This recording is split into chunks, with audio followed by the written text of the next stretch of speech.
Wassalatu wassalamu ala rasulillah.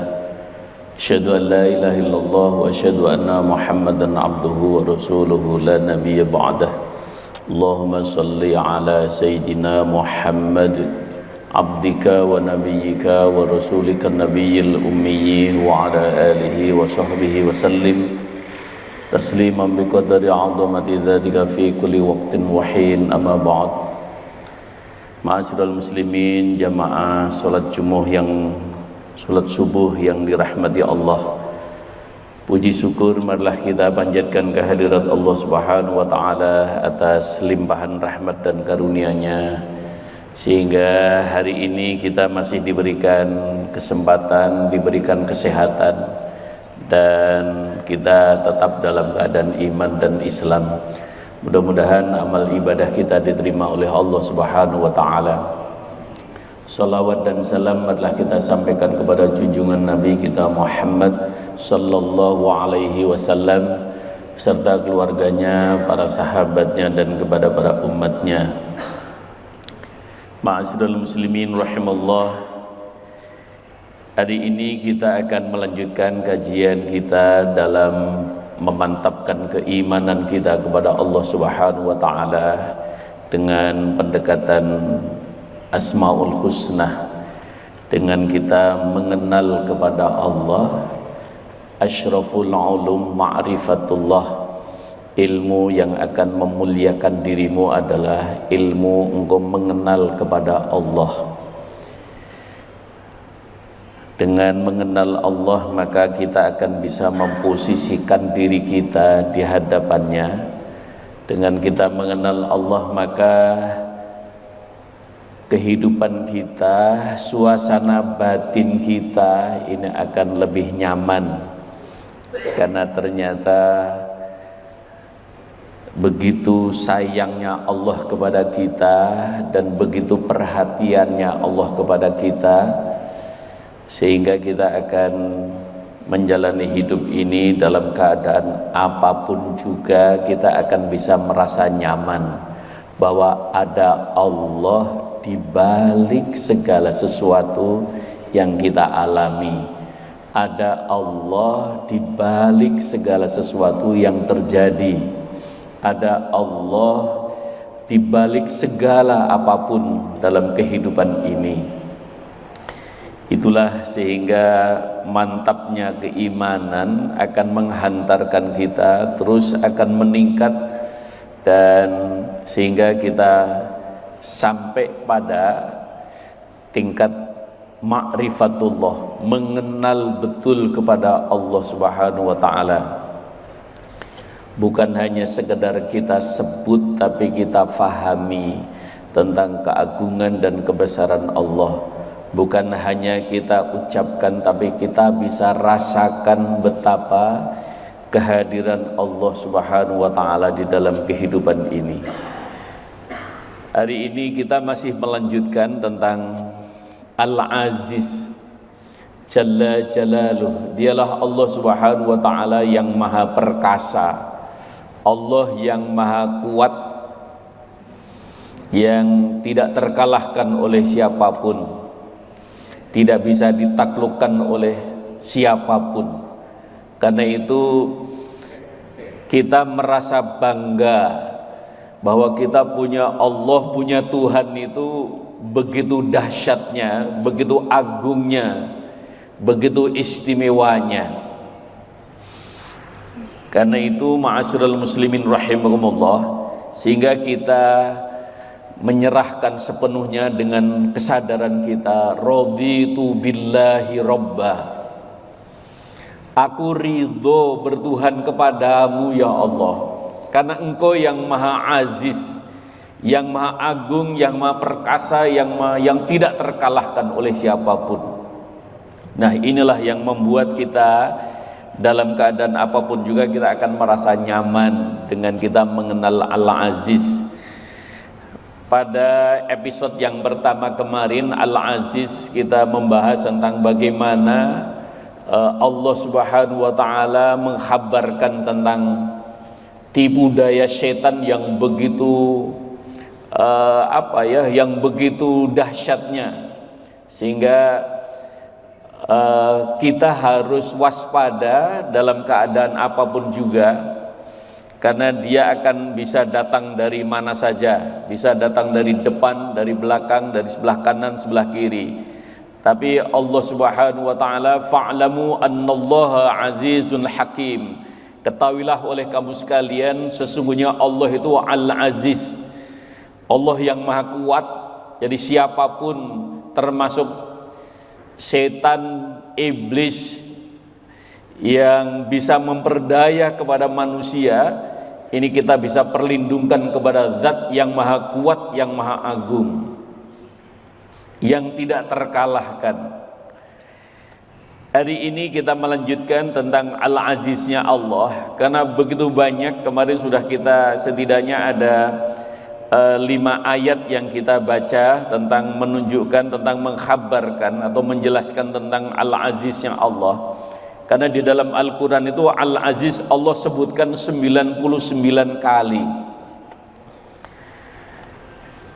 Maka pertemuan kali ini kita akan masih membaca ayat-ayat Allah yang menunjukkan tentang bagaimana Allah mengenalkan kepada makhluknya tentang Al-Aziznya.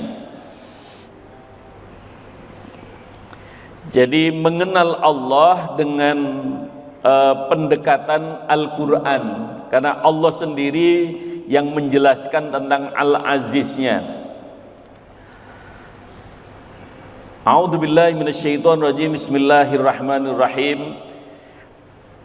Dalam surat Ali Imran ayat ke-6, Allah Subhanahu wa taala berfirman, a'udzubillahi minasyaitonirrajim. Bismillahirrahmanirrahim.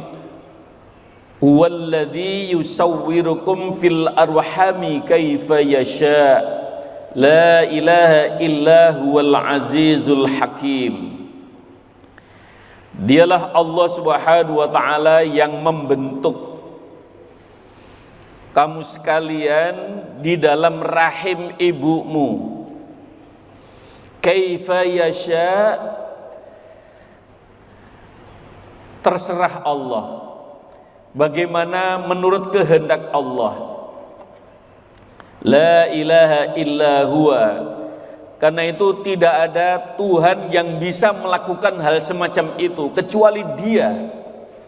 Al-Aziz Al-Hakim, dialah Allah Subhanahu wa taala yang maha perkasa dan maha bijaksana. Ma'asyiral muslimin rahimakumullah, berbagai teori yang dilakukan oleh manusia, berbagai penelitian yang dilakukan oleh manusia bahwa terbentuknya janin yang ada dalam rahim itu sungguh sangat menakjubkan, tidak terkirakan, tidak terfikirkan.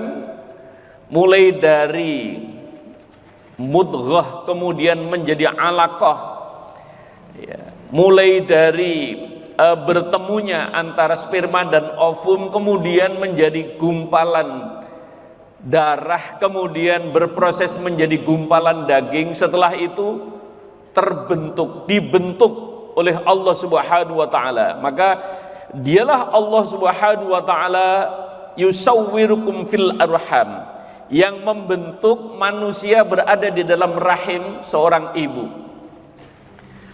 Allah Subhanahu wa taala sudah mengkhabarkan tentang bagaimana diciptakannya manusia. Allah menciptakan Nabiullah Adam alaihissalam langsung jadi, tidak proses di dalam rahim, tapi Allah berkehendak kun fayakun, jadi sudah langsung dewasa, nggak pakai proses dari bayi. Tapi selanjutnya bahwa Allah Subhanahu wa taala menetapkan setelah Nabiullah Adam alaihissalam dan Hawa, Sayyidatina Hawa, maka proses selanjutnya manusia Allah sudah habarkan, wallahu akhrajakum min butuni ummahatikum. Allah akan mengeluarkan manusia kamu sekalian dari rahim seorang ibu. Jadi proses selanjutnya setelah Nabiullah Adam dan Hawa, itu manusia akan dilahirkan lewat rahim, proses di dalam rahim seorang ibu. Nah, bagaimana Allah mekanisme yang Allah tetapkan itu sungguh sangat menakjubkan. Tidak ada Tuhan yang bisa melakukan hal semacam itu kecuali hanya Allah Subhanahu wa taala. Kita taunya pokoknya istri mengandung, setelah itu melahirkan, kita punya anak. Tapi bagaimana Allah Subhanahu wa taala menciptakan, kita anggap udah karena itu urusan Allah, kita serahkan kepada Allah. Ada yang berpikiran semacam itu, karena itu urusan Allah, kita serahkan kepada Allah. Tapi ada yang nggak mikir sama sekali. Pokoknya setelah senang-senang, kemudian setelah itu nanti tunggu 9 bulan lahir.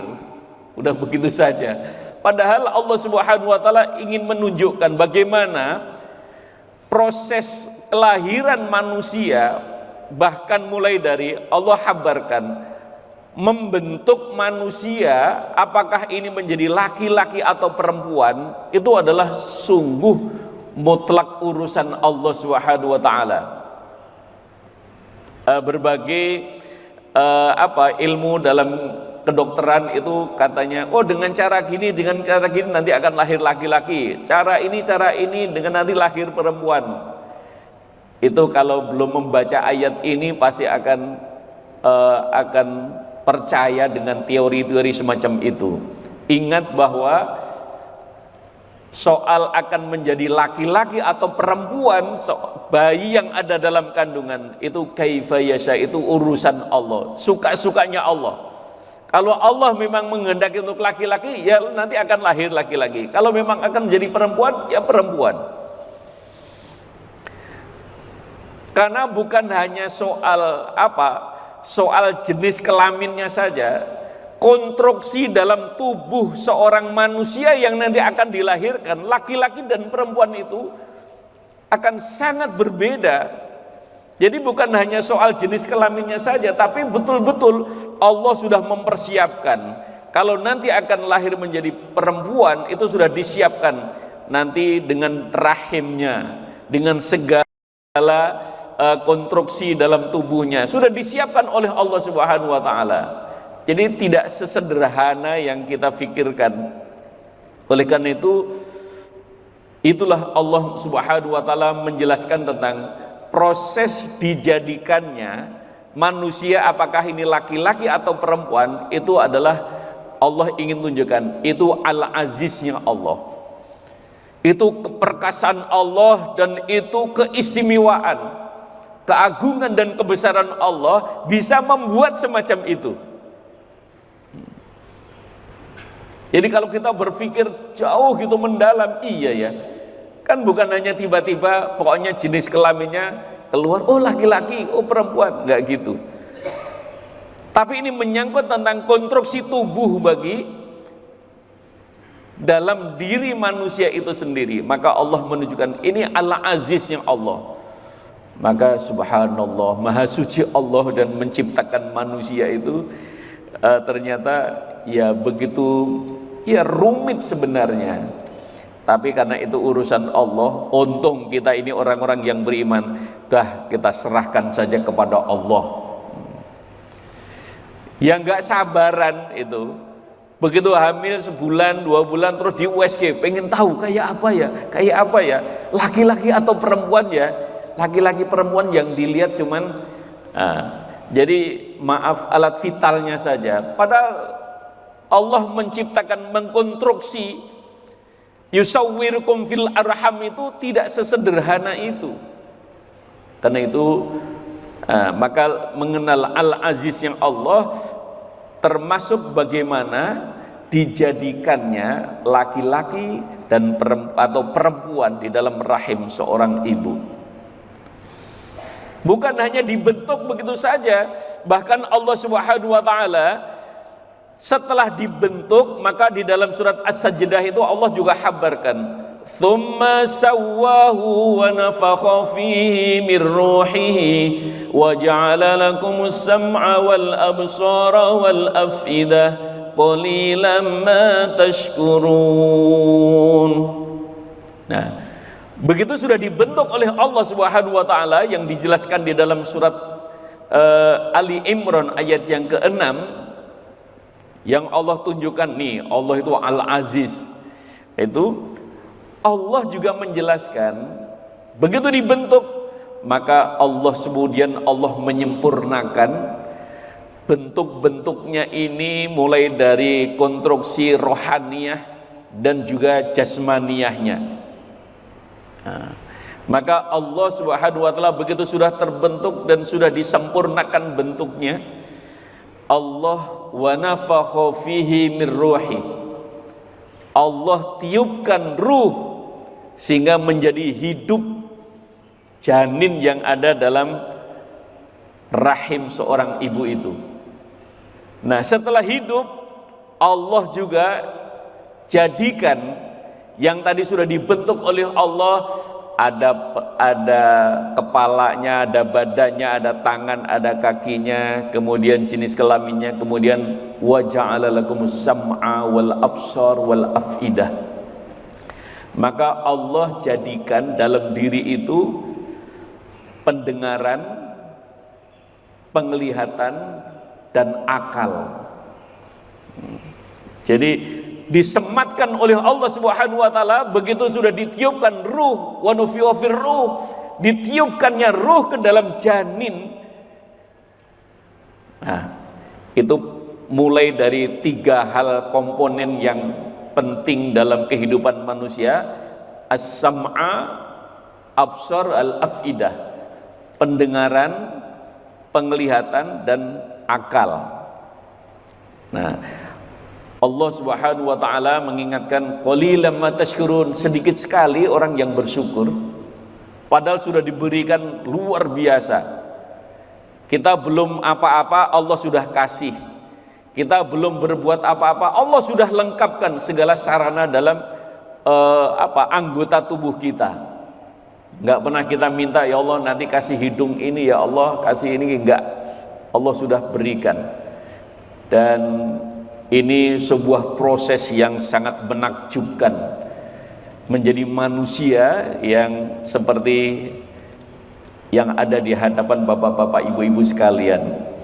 Ini kita-kita ini diciptakan dengan proses lewat Al-Aziznya Allah Subhanahu wa taala. Maka ayat itu juga sekaligus menjelaskan bagaimana Al-Aziznya Allah itu menjelaskan tentang nanti akan berfungsi. Di dalam rahim itu mulai dari sam'a, absar, afidah. Mana yang duluan berfungsi? Nggak mungkin akalnya belum difungsikan oleh Allah Subhanahu wa taala. Karena kalau janin sudah akalnya sudah jalan, itu pasti dia mikir gimana cepat keluar. Gimana ini saya ada di mana? Untung juga belum difungsikan oleh Allah penglihatannya. Karena di dalam rahim itu berada dalam kegelapan, itu gelap. Wah, kalau difungsikan penglihatannya, itu juga akan tersiksa dia. Maka 2 hal itu belum difungsikan. Yang pertama yang difungsikan oleh Allah sesuai dengan konstruksi ayat, as-sam'a, absar wal afidah, pendengaran. Maka bayi yang ada dalam kandungan sudah mulai mendengar. Begitu ditiupkan ruh, maka sudah mulai dia mendengar. Dan begitu Al-Aziznya Allah Subhanahu wa taala. Karena itu mulai begitu janin yang ada dalam kandungan, kita disilahkan atau dianjurkan untuk sering memperdengarkan kalimah-kalimah thayyibah. Kalau orang Eropa mengatakan, sebuah penelitian ditemukan anak-anak yang ada dalam kandungan yang sering diperdengarkan musik klasik akan menjadi, anak-anak itu akan akan tenang, akan penuh dengan kasih sayang. Nanti pengaruhnya begitu. Kemudian dia akan menjadi orang-orang yang penyayang. Nah, sebelum ada musik klasik, ada yang lebih klasik daripada musik klasik, yaitu Al-Quranul Karim, kalimah-kalimah thayyibah. Maka Rasulullah anjurkan pembentukan karakter manusia itu sejak berada dalam kandungan, maka perdengarkan ayat-ayat Allah, perdengarkan kalimat-kalimat thayyibah, maka nanti akan berpengaruh dalam perkembangan jiwanya. Ya, musik klasik, kalau dalam Islam kita bukan musik klasik, perdengarkan ayat Al-Quran, perdengarkan kalimat-kalimat thayyibah, maka nanti akan lahir anak-anak yang lebih baik. Nah, oleh karena itu ma'asyiral muslimin rahimakumullah, maka lewat mimbar yang singkat ini Allah Subhanahu wa taala dalam perspektif tasawuf itu berarti manusia itu sumbernya memang dari Allah. Maka dia tidak akan lari dari Allah. Dia tidak akan jauh dari Allah. Begitu lahir nanti manusia akalnya berfungsi, dia akan mencari Tuhannya. Nah, untung kita ini begitu lahir kita sudah di support tentang bagaimana mengenal Allah. Sejak dalam kandungan Allah Subhanahu wa taala betul memfungsikan, kita sudah diperdengarkan. Begitu lahir udah ada yang bacain sholawat, bacain kasih nama, bacain ayat-ayat ini, langsung dia sudah mengenal Allah. Oh ya, sekalipun pokoknya ya Allah, Allah. Maka begitu kita, bahkan kita tidak menyadari kapan, mulai sejak kapan kita mengenal Allah.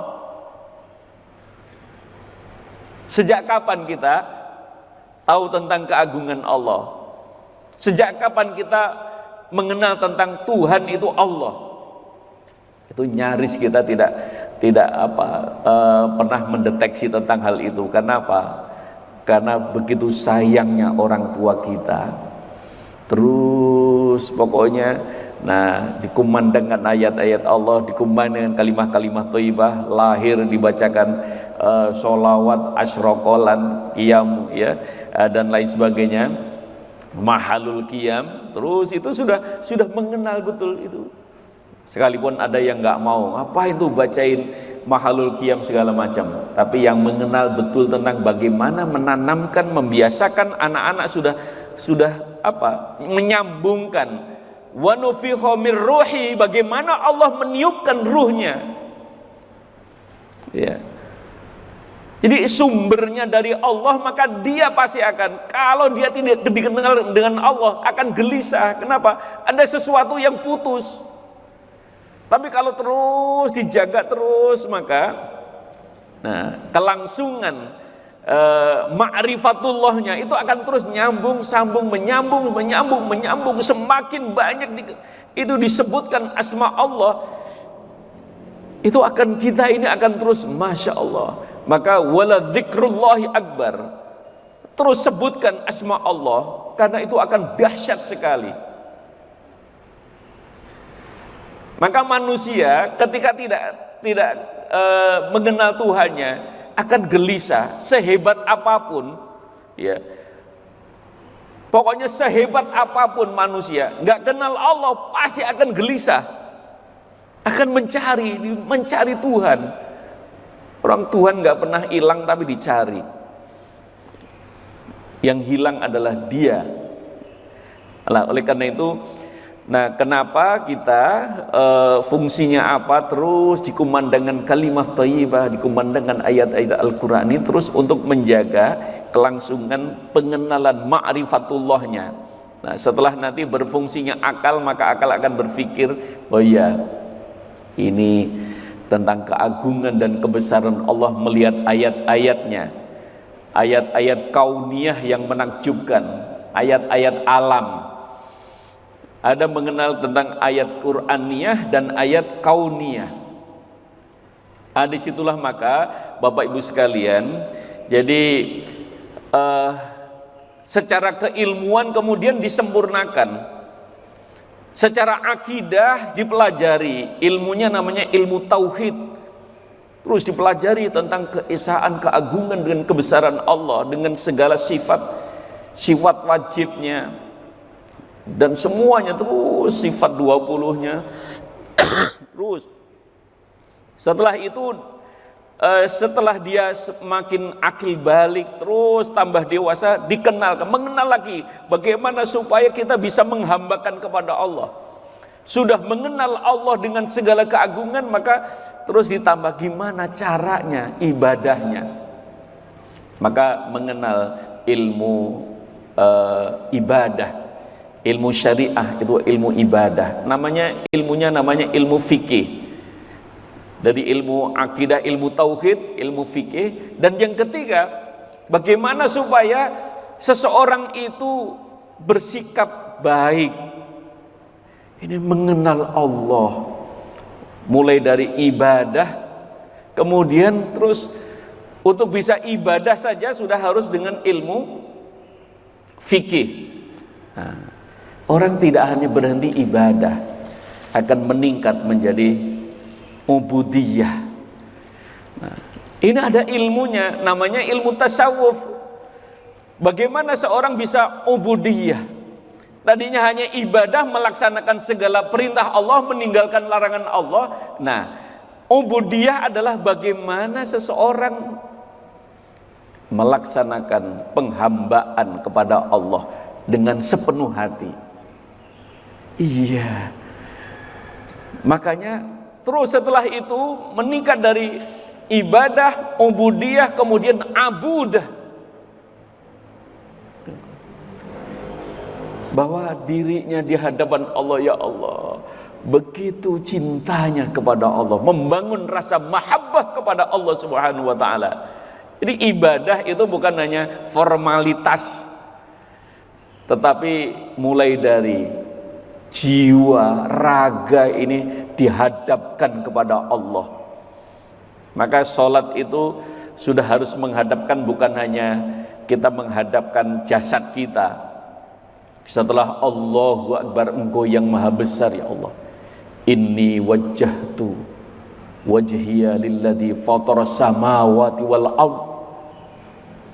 Ya Allah, aku hadapkan jiwa dan ragaku gitu di hadapanmu ya Allah, karena Engkaulah yang memiliki alam jagat raya ini.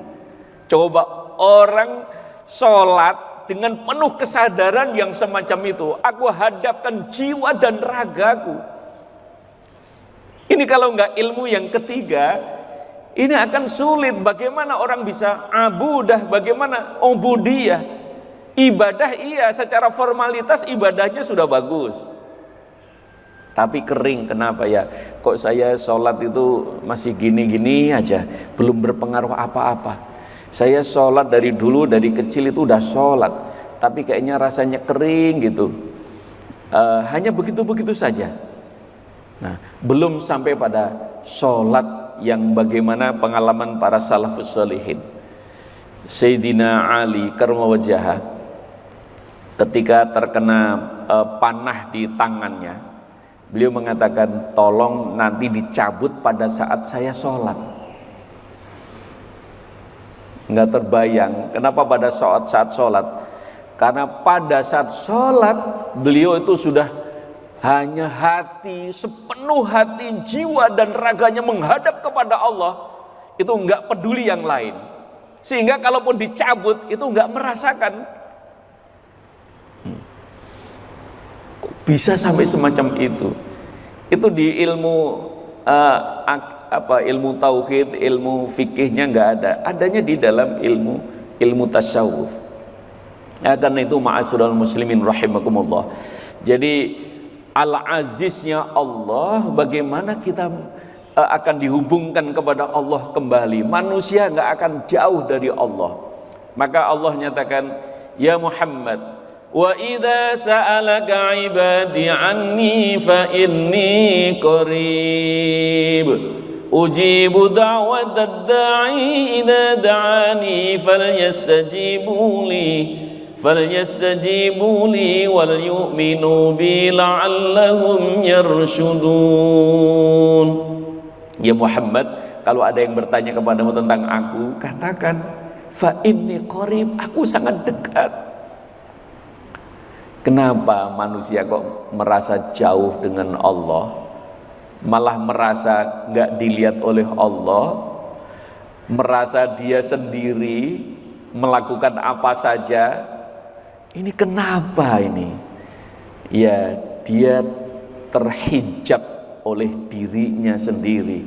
Dia terhijab oleh kesadarannya, dia terhijab oleh dosanya, dia terhijab oleh perbuatannya, sehingga dia nggak connect dengan Allah.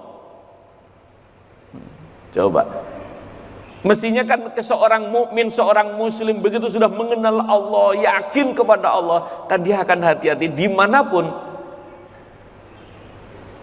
Aina kunta, kamu dimanapun berada, kamu mengenal Allah, Allah melihat dirimu. Orang mau berbohong, iya ya, saya akan didengar oleh Allah. Mau berbuat melanggar, saya akan dilihat oleh Allah. Lah ini orang beriman, melakukan apa saja. Maka ini terkait dengan bagaimana kesadaran. Makanya wilayah ilmu yang ketiga dalam ilmu tasawuf itu, maka mulai dari kajian tentang akidah, kajian tentang syariah, dan yang ketiga kajian tentang akhlak. Akhlak itu ilmunya ilmu tasawuf. Jadi kita mengenal Allah, ma'rifatullah, bicara tentang ma'rifatullah, itu istilah-istilah yang dimunculkan para salafus sholihin. Bagaimana untuk iya ya, kita bukan sekedar mengenal Allah secara zahir, tapi secara batin, bahwa kita ini sumbernya dari Allah, maka akan nyambung. Hablum minallah itu akan terus kesambung. Kenapa putus? Nah, pasti bukan putus sebenarnya, hanya terhijab. Maka bingung, ini masih hubungannya hablum minallah masih ada, tapi dia terhijab, sehingga bingung, ini kemana ini, mau bagaimana ini, gitu. Padahal Tuhannya sangat dekat. Allah sudah bilang, kalau engkau tanya ya, ada yang bertanya kepadamu ya Muhammad tentang aku, fa inni qarib, aku sangat dekat. Ujibu da'wat da'i da'ani, maka aku akan tunaikan apa yang menjadi doamu, keinginanmu. Berdoalah kamu, kata Allah.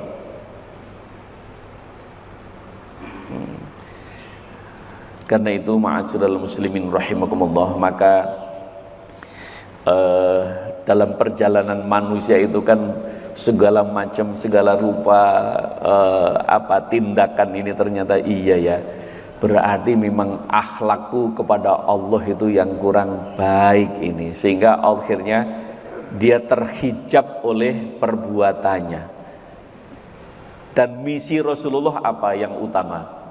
Innama bu'itsu liutammima makarimal akhlak. Aku diutus oleh Allah untuk menyempurnakan akhlak bagi seseorang. Jadi wilayah ilmu yang ketiga ini, akhlak, bagaimana akhlak dirinya antara makhluk dan khalik, itu dibetulkan oleh Rasulullah, diluruskan, dibenahi. Jadi akhlak kita kepada Allah, coba Allah itu melihat, Allah mendengar dimanapun kita berada, tapi kita dengan enaknya kita melanggar aturan Allah. Masya Allah. Coba, gak ada malunya, masih berbohong, masih bersilat lidah, masih curang, masih maksiat. Masya Allah melihat. Akhlak kita, akhlak manusia ini di hadapan Kholiknya memalukan sekali. Maka disitulah para salafus sholihin mengajarkan kepada kita tentang tahapan-tahapan maqamat. Kalau sudah sampai pada satu kesadaran, iya, kalau gitu gimana caranya supaya kita bisa nyambung lagi kepada Allah. Dzurribat alaihimud dillatu aynama thuqifu illa bihablim minallahi wa hablim minan nas. Kamu sekalian tidak akan sampai pada kebahagiaan yang sesungguhnya, kesuksesan yang sesungguhnya, kecuali kamu tetap hablum minallah. Hablum minallahnya ini baik, wa hablum minan nas, hablum minan nasnya juga baik. Kamu baru bilang, iya, hidup ini bisa baik, selesai, sukses, bahagia kalau dua hal, hablum minallah terjaga dengan baik, hablum minan nas terjaga dengan baik. Saya sih sudah menghubungkan kepada Allah, tapi kok nggak nyambung-nyambung, bagaimana ini? Allahu Akbar. Yang diingat itu tadi di HP tadi ada WA begini, WA begitu. Allahu Akbar, yang diingat itu nggak connect sama Allah, itu nggak connect. Ini kenapa ini? Kenapa terhijab semacam ini? Maka ada 3 langkah yang diajarkan oleh Ibnu Arabi untuk supaya ini connect lagi. Gimana supaya connect? Maka proses takhalliyah, kemudian tahalliyah dan tajalliyahnya itu. Jadi bagaimana orang, kalau gitu ya Allah, berarti banyak hal yang menghijab diriku dengan Allah. Apa? Ya, perbuatan-perbuatan dosa itu akan menghijab. Karena kata Rasulullah sallallahu alaihi wasallam, setiap kali bahwa hati seseorang itu seperti cermin. Setiap kali dia berbuat kesalahan, berbuat dosa, maka akan tertitik nuktoh di atas cermin itu. Berarti semakin banyak perbuatan salah, maka cerminnya semakin tertutup itu, tertutup dengan nuktoh-nuktoh hitam-hitam itu. Sehingga yang tadinya seseorang itu bisa bercermin diri, udah nggak lagi, cerminnya buram. Jadi kalau gitu, perbuatan-perbuatan maksiat, dosa, apa dan lain sebagainya, itu yang membuat dirinya terhijab dengan Allah Subhanahu wa taala. Nah, itulah maka proses takhalliyah. Kemudian ya tahalliyah dan tajalliyah. Takhalliyah itu apa? Seorang berusaha untuk mengosongkan dari segala dosa dan kesalahan. Bagaimana seseorang untuk supaya dirinya itu nanti bisa connect lagi kepada Allah. Tadi kan, tadinya itu Allah jadi nyambung, begitu ditiupkan hidup dengan segala kelengkapannya. Nah, mestinya terus dijaga terus, sehingga seseorang ini memang berpotensi tentang selalu dekat dengan Allah. Tapi ini enggak, semakin jauh, semakin terhijab yang terjadi sesungguhnya. Bukan semakin jauh, Allah tetap dekat di situ. Makanya akhirnya rasa malu, kata Rasulullah, al-haya'u minal iman. Malu itu adalah sebagian dari iman. Jadi kalau enggak ada malu, berarti sebagian imannya hilang. Malu, iya. Jadi bukan malu kepada siapa-siapa, sama Allah. Yang mau berkata yang nggak benar itu, iya, yang malu sama Allah, didengar. Mau berbuat maksiat, iya, dilihat oleh Allah. Dimanapun kita berada. Inilah kaum muslimin yang dimuliakan oleh Allah Subhanahu Wa Taala. Jadi lewat mimbar yang singkat ini, qalilan ma tashkurun, Allah sudah mengisyaratkan. Memang sedikit sekali itu. Hanya sedikit sekali orang-orang yang mensyukuri tentang anugerah yang begitu besar dari Allah itu, sehingga dirinya akhirnya kehilangan arah. Ya, sering kebingungan. Kalau orang merasa punya Allah kan kenapa mesti bingung? Sering sedih nggak tahu alasannya, sering gelisah tidak tahu penyebabnya. Itu kenapa? Karena hatinya diliputi dengan kabut tadi. Istighfar, maka langkah takhalliyah adalah langkah yang utama untuk kita mengosongkan dari segala perbuatan yang tidak baik, terus menyetop dari segala ucapan-ucapan yang enggak baik. Terus akhirnya hati juga harus selalu membangun rasa kesadaran diri. Nah, setelah dikosongkan dari segala hal yang buruk, kalau kosong nggak diisi, nanti diisi setan. Maka harus tahalliyah, isi dengan kebiasaan-kebiasaan yang baik sesuai dengan ketentuan Allah dan Rasulnya. Nah, terus setelah itu baru nanti dia akan meningkat. Allah akan naik plek itu tajalliyah. Dia akan bisa bersama dengan Allah, connect dengan Allah dimanapun berada, itu merasa ada kedekatan, ada kehangatan bersama dengan Allah Subhanahu wa Ta'ala dengan penuh kesadarannya. Supaya selamat perjalanan ini, Karena kadang-kadang terus orang merasa, oh aku sudah ini, kayaknya aku sudah tajalliyah ini. Bahaya. Itu namanya ghurur. Kata Imam Al-Ghazali, hati-hati kamu menempuh jalan menuju Allah setelah kalian bergelimang dengan ini. Kenapa? Setan tahu persis bagaimana kelemahan kita. Setan tahu persis bagaimana tentang keadaan kita. Setan tahu persis seperti kemarin yang sudah kita kaji. Dia akan datang dari berbagai arah dan setan tahu persis. Nah, maka disitulah diperlukan seorang pembimbing menuju kepada Allah. Wa may yudlil falan tajid lahu waliyyan mursyida.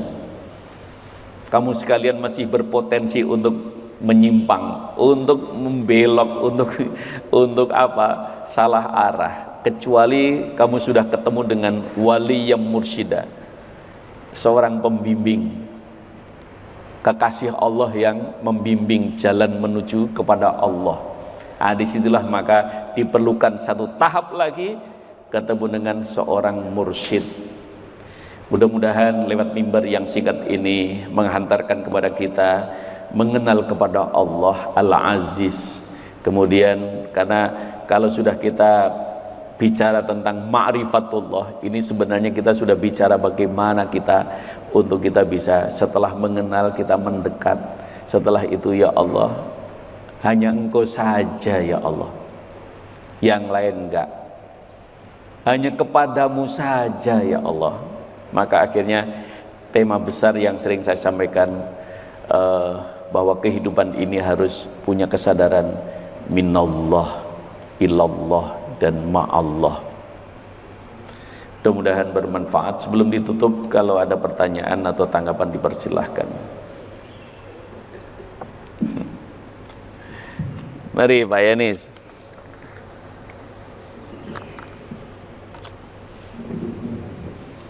Assalamualaikum warahmatullahi wabarakatuh. Waalaikumsalam. Tadi sudah mendengar oleh Ustaz bahwa tujuan kita adalah mendekat kepada Allah dengan tajalliyah. Nah, apakah kedekatan itu ada konsep dengan nama manunggalin kaulah gusti? Jangan dekat-dekat Pak. Saking dekatnya. Jangan, ya.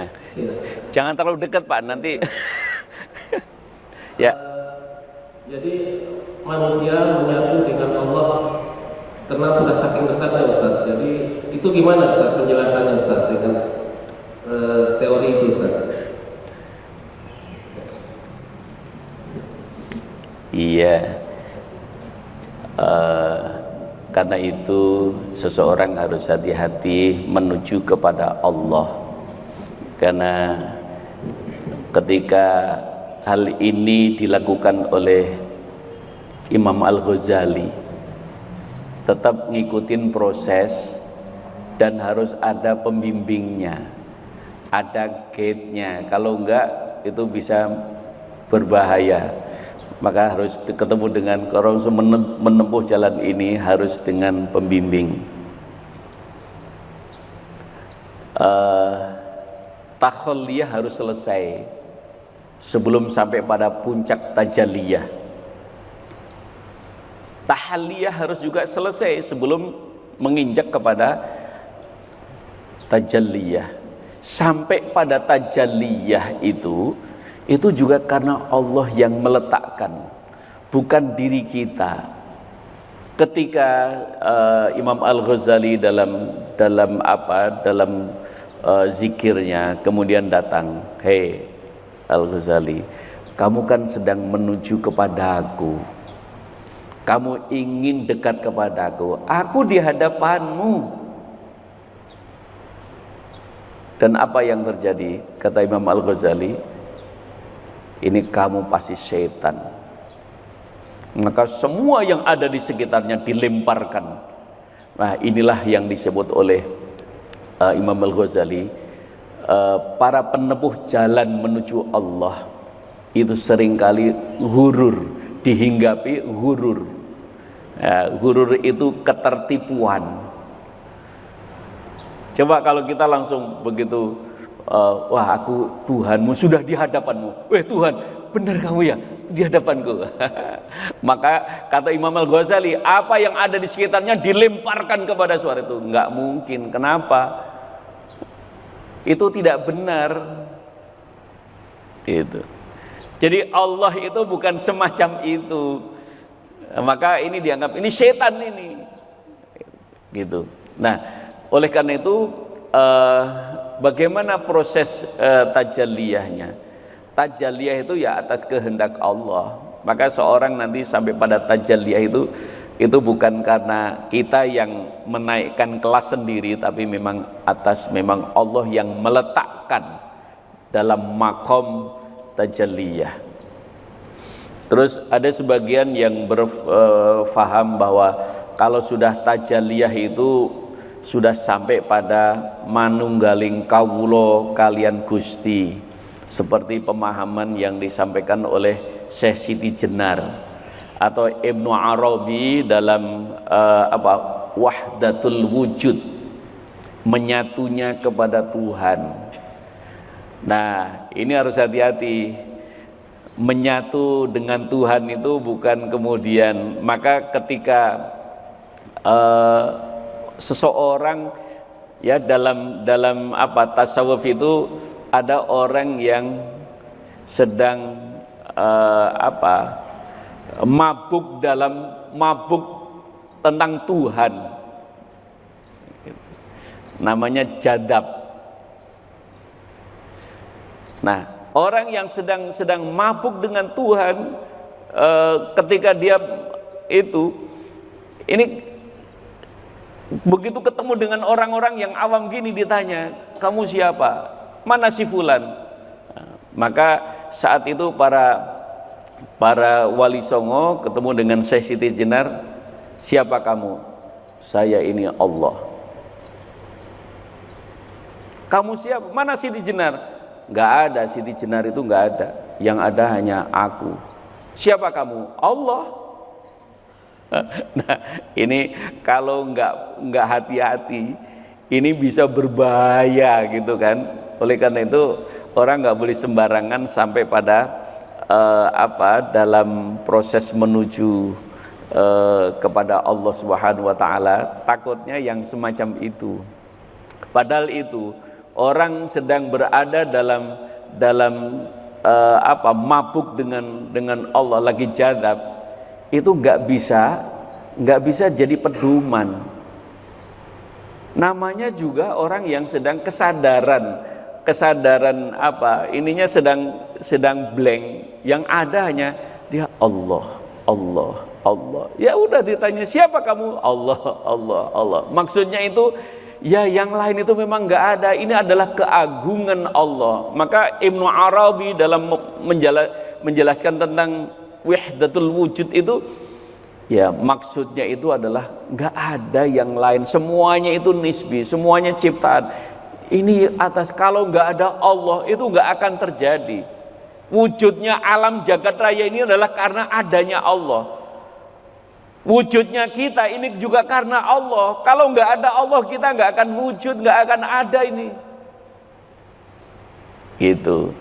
Tapi kan akhirnya menjadi salah kaprah, seakan-akan bahwa konsep tentang wahdatul wujud itu menyimpang. Sebenarnya enggak juga. Wong dalam orang lagi mabuk ditanya, jangan ditanya orang lagi mabuk. Nanti kalau dia sudah lagi nggak mabuk, tanya. Gitu.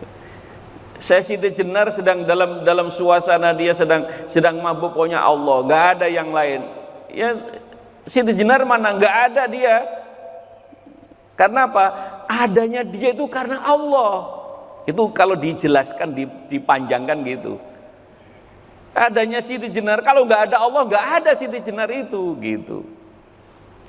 Tapi manunggaling kawula kalian Gusti ini kan akhirnya pada disimpangkan, seakan-akan, itulah makanya tasawuf itu menyimpang.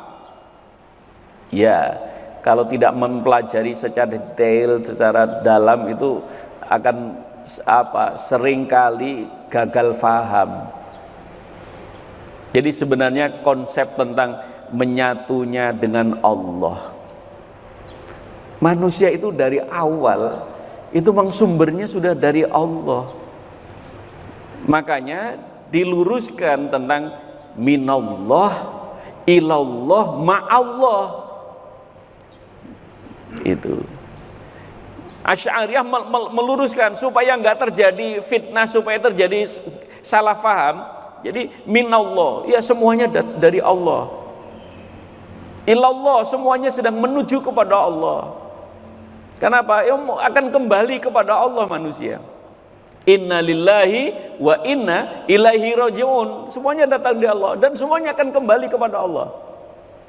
Ma'allah. Nah, ini untuk menyelamatkan supaya jangan ada pemahaman tadi itu manunggaling kawula kalian Gusti, kalau belum sampai pada tahapan pembahasan itu, ilmunya belum ditelusuri, nanti bisa gagal faham. Maka ma'allah, ma'allah, billah, lillah. Nah ini bersama dengan Allah, ya, bersama dengan Allah. Kenapa? Allah sendiri yang mengatakan, wa idza sa'alaka ibadi anni fa inni qarib. Kalau ada yang tanya kepadamu tentang aku ya Muhammad, aku sangat dekat. Jadi bersama dengan Allah dimanapun. Kalau orang-orang sudah membangun kesadaran, iya, sudah sampai pada, maka wahdatul wujud atau manunggaling kawula dengan Gusti itu adalah, ini diterjemahkan oleh Asy'ari ini dengan ma'allah tadi, bersama dengan Allah. Kebersamaan dengan Allah itu, kalau manusia kan kita bisa, saya kemarin sama ini kok, sama Pak Yanis di mana? Di Masjid Asmaul Husna. Ya bersama kan? Tuh. Oh iya, saya kemarin pergi bersama dengan si Fulan, pergi sama-sama satu kereta gerbong satu, satunya 7, gerbong 7, tapi juga bersama. Nah, jadi oleh karena itu ini yang bisa kita pahami bahwa untuk sampai pada tingkat ya tajalliyah itu adalah yang meletakkan itu Allah. Kamu duduk sini ya, kamu sudah memang tajalliyah ilallah. Nah, jadi karena itu memang harus dari ini, dari bagaimana takhalliyahnya ini beres, terus tahalliyahnya oke, nanti akan pemahaman tajalliyahnya itu akan lurus. Begitu Pak. Ada yang lain? Silakan.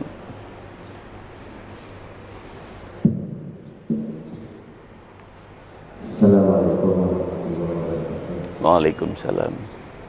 Jadi saya dalam hal ini pernah kali yang saya rasakan dari keluarga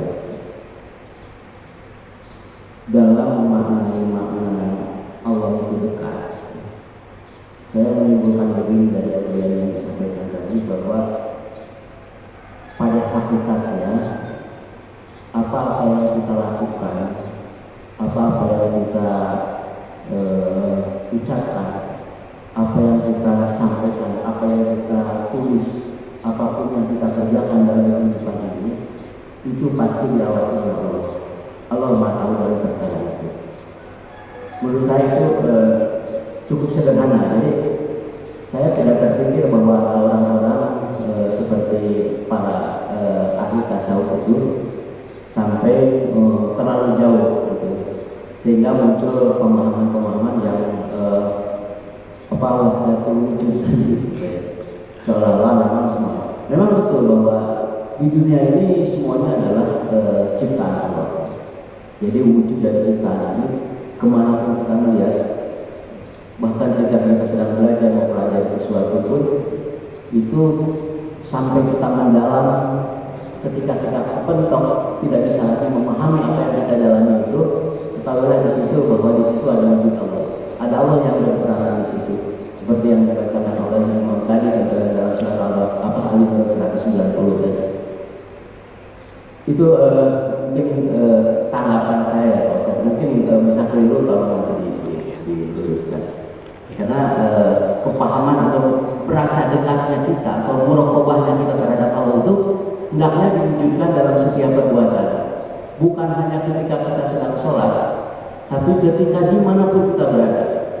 Oleh karena itu saya yakin dengan seyakin-yakinnya, bila konsep muraqabah kepada Allah itu berhasil diterapkan kepada setiap insan kaum muslimin di Indonesia ini, saya yakin di Indonesia ini tidak perlu ada KPK. Tidak perlu ada KPK, dan saya yakin penjara itu akan kosong. Penjara itu akan kosong karena setiap kaum muslimin, setiap pejabat, setiap orang yang merasa dirinya diawasi oleh Allah, kecil kemungkinan dia untuk melakukan perbuatan-perbuatan yang dilarang oleh Allah. Oleh karena itu memang rasa atau pemahaman tentang kedekatan seseorang dengan Allah itu sangat-sangat penting, dan ini harusnya digalakkan oleh negara. Negara sudah melakukan seperti itu, otomatis nanti KPK tidak butuh lagi. Itu satu. Yang kedua, tadi mengenai masalah keperkasaan Allah, Pak Kiai. Tadi bukan berbicara tentang proses penciptaan manusia di awal. Bagaimana Allah Maha Kuasa untuk merubah ataupun menciptakan makhluk yang namanya manusia. Nah, zaman sekarang itu, mohon maaf Ustaz, itu ada orang-orang yang sekarang itu mampu mengutak-atik gen, mengutak-atik pertemuan antara sel telur dengan sel sperma, sehingga manusia itu sekarang sudah bisa memprogram. Jadi manusia yang jenis apa atau model apa yang ingin dibuat itu seiring dengan perkembangan majunya teknologi bayi tabung. Nah, praktek daripada bayi tabung ini sebetulnya memang saat ini belum diterapkan pada manusia, tapi masih diterapkan pada binatang. Jadi kita bisa melihat bagaimana untuk mengutak-atik genetika atau genetik engineering itu sehingga bisa dibuat atau sehingga bisa diarahkan proses pembuahan sel sperma dan sel telur itu menjadi binatang-binatang yang unggul. Ada sapi unggul, ada kambing unggul dan sebagainya. Itu sekarang sudah bisa dilakukan oleh manusia. Nah, sekarang bagaimana Islam memandang ketika itu diberlakukan kepada manusia? Artinya perubahan-perubahan atau utak-atik atau genetik engineering itu diterapkan kepada manusia. Bagaimana sebetulnya Islam memandang perkara-perkara yang seperti itu? Itu mungkin pertanyaan saya. Terima kasih. Assalamualaikum warahmatullahi wabarakatuh. Waalaikumsalam. Iya, jadi semua pasti berdasarkan dengan ilmu. Jadi memang pemahaman kita yang sederhana bahwa kedekatan kepada Allah adalah bagaimana kita muraqabah kepada Allah. Yang lebih awam lagi, pokoknya dekatnya Allah itu pokoknya ya di mana aja pokoknya ada Gusti Allah, udah gitu aja. Nah, terus tapi bahwa semuanya itu berdasarkan pada ilmu, dan ilmu itu juga datangnya dari Allah. Allamal insana ma lam ya'lam. Dialah Allah yang mengajarkan kamu sekalian yang hal-hal yang tidak kamu ketahui.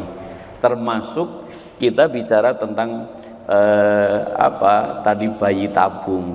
Kalau memang itu Allah nggak kehendaki, ya nggak akan terjadi. Maka tidak ada jaminan di dalam ilmu kedokteran. Para dokter pun bilang kalau Allah nggak menghendaki ya nggak akan jadi. Ini kami hanya sekedar mencoba melakukan. Jadi tetap ada campur tangan Allah gitu. Jadi bagaimanapun apapun yang terjadi, kalau memang Allah tidak menghendaki ya nggak akan terjadi gitu.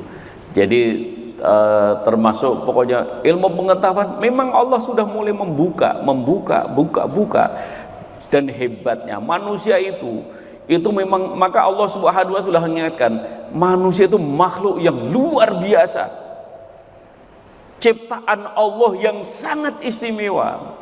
Jadi kalau sampai ada yang sampai sepinter-pinternya ada manusia, itu memang Allah sudah. Maka dalam penelitian bahwa akal manusia ini yang dipakai baru baru hanya sekitar 10-15%. Ya, 85% itu belum dipakai. Saraf otak itu jumlahnya itu miliaran, yang dipakai hanya berapa? Jadi gimana kita kalau mau pikir, kalau semuanya dipakai berarti hampir saja itu nanti apa yang rahasia-rahasia alam ini akan terkuak semua. Dan oleh karena itu tetap saja bahwa sumber ilmu dari Allah. Allah menghendaki kepada siapa yang memang dikehendaki untuk diberikan ilmu. Makanya bukan hanya itu, orang teknologi saja sudah bisa merekam, memfoto. Kalau kita foto, kita lihat di satu tempat di foto. Kalau kita lihat nggak ada siapa-siapa, begitu di foto ada itu. Berarti lensa ya, ciptaan bikinan manusia sudah bisa merekam ada makhluk yang ada di situ yang kita nggak lihat tapi bisa terekam oleh. Jadi begitu. Jadi oleh karena itu perkembangan ilmu pengetahuan dan teknologi itu sudah bisa difikirkan bahwa karena memang akal manusia itu baru terpakai 15%, 85% itu masih tidur. Jadi kebayangkan kalau bisa terpakai 50% itu hebat, berarti manusia itu hebat sekali. Tapi tetap saja sehebat-hebat manusia tunduk pada hukum Allah. Dia juga akan proses menua. Sampai sekarang yang belum ditemukan gimana caranya supaya orang nggak bisa tua, gimana? Itu nggak bisa. Supaya nggak copot giginya, tetap nggak bisa. Vitamin kasih terus supaya jantung nggak berhenti, gimana caranya? Para ahli dokter tentang spesialis jantung mati juga dia, jantungnya berhenti juga. Nah, itu nggak bisa. Hidup mati. Nah, tapi pengembangan ilmu pengetahuan dan teknologi Allah akan membuka seluas-luasnya. Untuk apa? Nanti titik tertentu ketika orang menyatukan antara sperma dan ovum itu, nah itu nanti akan ketahuan keagungan Allah. Masya Allah, ada yang hidup kayak gini, hidup juga ya ini mati, ini yang. Nah tapi dia nggak bisa, yang mati ngomong hidup kan nggak bisa. Yang hidup menjamin sampai kapan hidup nggak bisa juga. Dia tetap itu baru belum apa-apanya. Itu. Jadi oleh karena itu perkembangan ilmu dan teknologi dalam pandangan Islam nggak jadi masalah, karena itu hanya baru sebentar. Alam jagat raya ini, jadi penelitian dari para ilmuwan di Eropa itu mengatakan baru 5% yang diketahui tentang alam jagat raya ini. 95% belum diketahui tentang alam jagat raya ini. Para ilmuwan barat itu mengatakan baru 5% yang diketahui. Yang 95% itu masih awah gelap gitu. Jadi oleh karena itu dalam Islam Allah ajarkan, maka belajar dan belajar gitu. Nah, karena itu maka kita tetap bagaimana nggak ada masalah tentang perkembangan ilmu dan teknologi. Al-Quran pasti akan memberikan ilmu lebih maju dari apa yang ada di dalam alam jagat raya ini. Orang baru tahu tentang zigot, baru tentang ini yang mati yang hidup, tapi gimana menyatu terus hidup itu belum bisa. Nah, itu urusan Allah. Jadi saya kira begitu Pak. Nggak apa-apa, itu udah bagus bahwa wah kalau semuanya ini belajar muraqabah, semuanya belajar tapi mengamalkan enggak, itu persoalannya ya kan. Jadi memang tetap aja bahwa KPK tetap diperlukan karena memang manusianya masih ini, polisi masih diperlukan, masih satpam aja masih diperlukan Pak ya kan. Sendal aja masih bisa hilang di masjid itu. Jangankan sendal, kotak amal di masjid bisa hilang. Jangan yang kelihatan, yang udah kalau kita bicara tentang kejahatan manusia itu memang ya, maka perlu diingatkan watawasau bil haq watawasau bisabr, saling ingatkan, saling ingat mengingatkan dalam kebaikan. Ada yang lupa kata Pak, Ingat waktu itu sudah tahu tapi lupa, gitu kan. Lupa, akhirnya tanda tangan, penyimpangan, korupsi, mana itu ada yang bilang saya lupa, saya nggak ingat dan lain sebagainya. Saya kira itu Bapak Ibu sekalian, mudah-mudahan bermanfaat sedikit yang kami sampaikan. Kalau kebenaran datang dari Allah, kesalahan, kekurangan datang dari saya sebagai manusia. In uridu ilal islah mastata'tu wa taufiqi illa billah. Kita mohon kepada Allah, mudah-mudahan kita, keluarga kita selalu terbimbing tetap iman Islam, sehat walafiat, dimudahkan segala urusan kita, disampaikan kepada hajat kita, dikabulkan doa kita, dijadikan anak turun kita anak yang soleh dan solihah. Al-Fatihah. A'udzubillahi minasyaitonirrajim. Bismillahirrahmanirrahim. Alhamdulillahirabbil alamin. Ar-Rahmanir-Rahim. Maliki yaumiddin. Iyyaka na'budu wa iyyaka nasta'in. Ihdinas siratal mustaqim. Siratal ladzina an'amta 'alaihim ghairil maghdubi 'alaihim waladdallin. Sekian, kurang lebihnya mohon maaf. Wallahul muwaffiq ila aqwamit thoriq. Assalamualaikum warahmatullahi wabarakatuh.